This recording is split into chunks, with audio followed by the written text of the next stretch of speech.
We all know the cervical area is a little bit scary.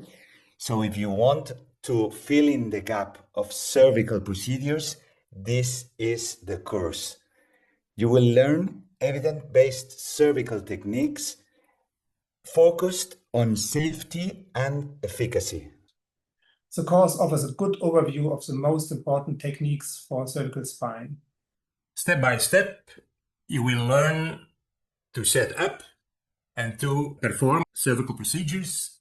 We will be covering interlaminar epidurals, transforaminal epidurals, C3, C6 medial branch blocks, C7 medial branch blocks, third occipital nerve blocks, and intraarticular ciguipophyseal joint access. Hello, I am Javier de Andrés Ares, anesthesiologist working in Madrid, Spain at Hospital Universitario La Paz.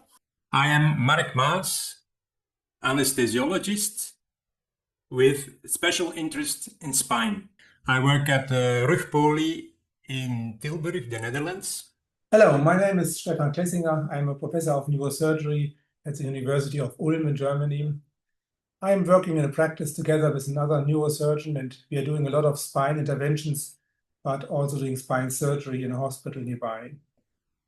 Hi, I'm Patrick Waring. I'm a solo private practice interventional spine physician practicing in the greater New Orleans area. I've had the great privilege of teaching for the IPSIS Society, been very much involved with the production of our new technical manual. I look forward to being the course director for this cervical course in the Netherlands. I look forward to seeing all of you, meeting each of you individually in October in Amsterdam.